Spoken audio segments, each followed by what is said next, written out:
Hello, in this lecture we will try to create a database backup.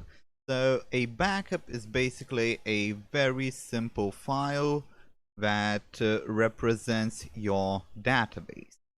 So to create a backup you need to right click on your database and then you look for tasks. You look for tasks, and as you can see you have many of them. You have stretch, you have encrypt columns, you have ship transaction logs, you have many of them.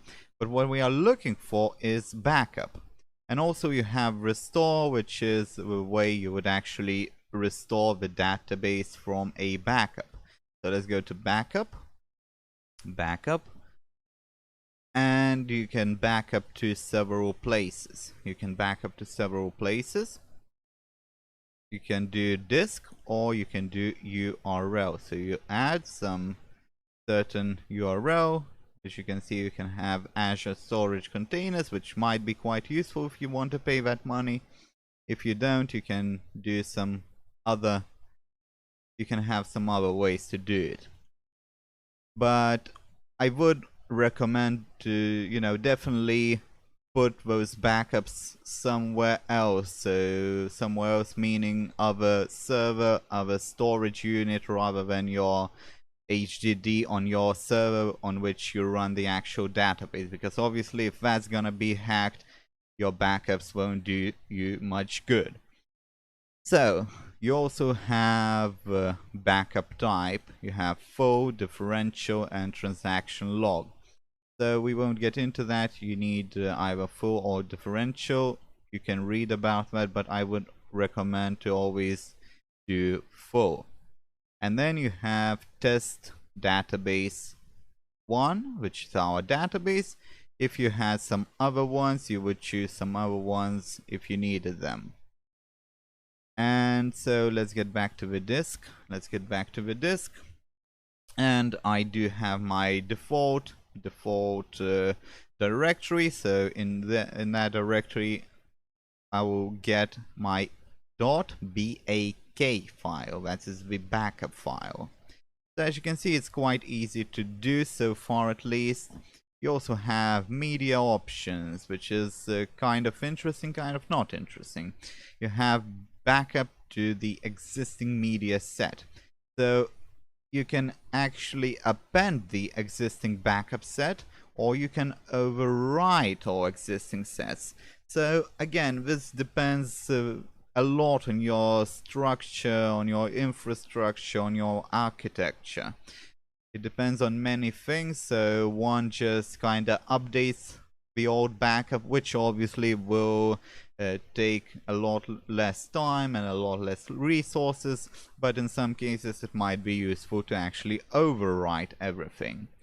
And then you can check media name for expiration and all that.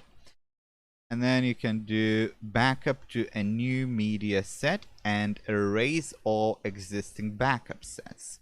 So again, if you're gonna do overwrite, I would suggest just doing a new set and then erasing all of the previous ones, instead of just doing the overwrite all existing ones.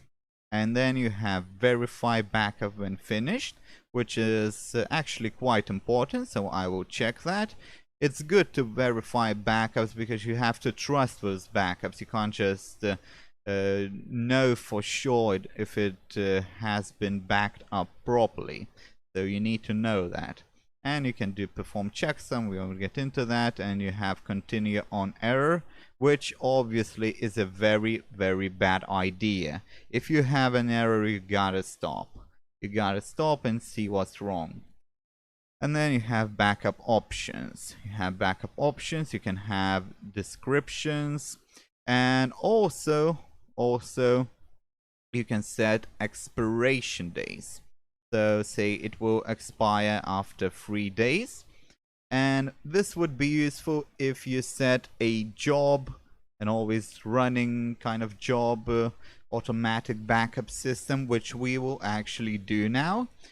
And if you say set backup for every, let's say 2 days, you could actually expire the existing one after those 2 days. Or you could keep several options and let's say do 10 days.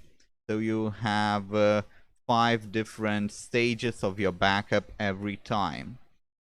And then you have set backup compression, which can be quite interesting. And you can have compress backup and do not compress backup. Now this is quite obvious. If you compress, it will take more time to do the backup, but it will take up less space. So if you do have a lot of data, I suggest compressing it. If you do not have a lot of data, don't waste your server's time and resources.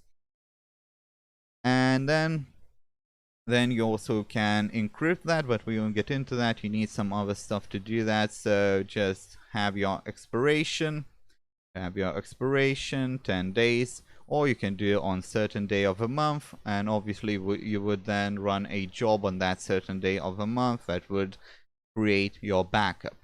So let's do 10 days, and we will do a job which will update the backup, or rather back up the data every 2 days.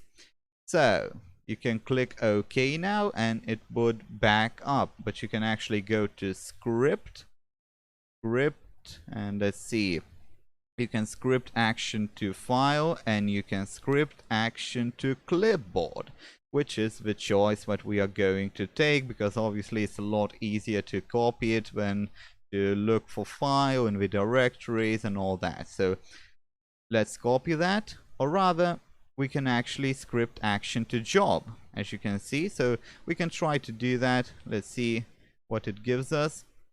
So it gives us the name for the backup. It doesn't really do much stuff here, but as you can see, we already have the task, the step rather, and the step will or should contain all that code. So as you can see, the step does actually contain all the directories and variables and all that stuff that you need. So everything is really well automated. Now, one thing that isn't automated here is the retry attempts. Obviously, with the backups, you probably want some retrying. So let's say I want one attempt to retry just in case. And let's do every, let's say, 100 minutes. So if it will fail, it will try again after 100 minutes. And we can actually log to the table, but we won't do that. We'll just click OK. We'll be fine. And the important thing that we don't have done, we need the schedules. So let's go to new. And again, we said we are going to do it every 2 days.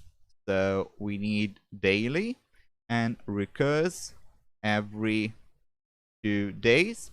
And in this case, we are going to do occurs once at 12 a.m. Let's say it doesn't really matter when does it occur, although it might actually matter if you have some specific high loads for the server on certain times of the day, and on other times of the day you don't have anything, so you might back everything up on those idle times. But we have everything ready, so we just need the name actually. So let's do BCK shared backup schedule, and let's click OK. It should work perfectly. So it seems to be all quite successful, and as you can see here, the scripting was completed, so you can click cancel now. You don't need a backup right away. You just wait for 2 days and you should see your backup somewhere on your computer. Obviously, if you have your computer on, you will see it. If you won't have it on, you won't see it. And with that, we will conclude this lecture.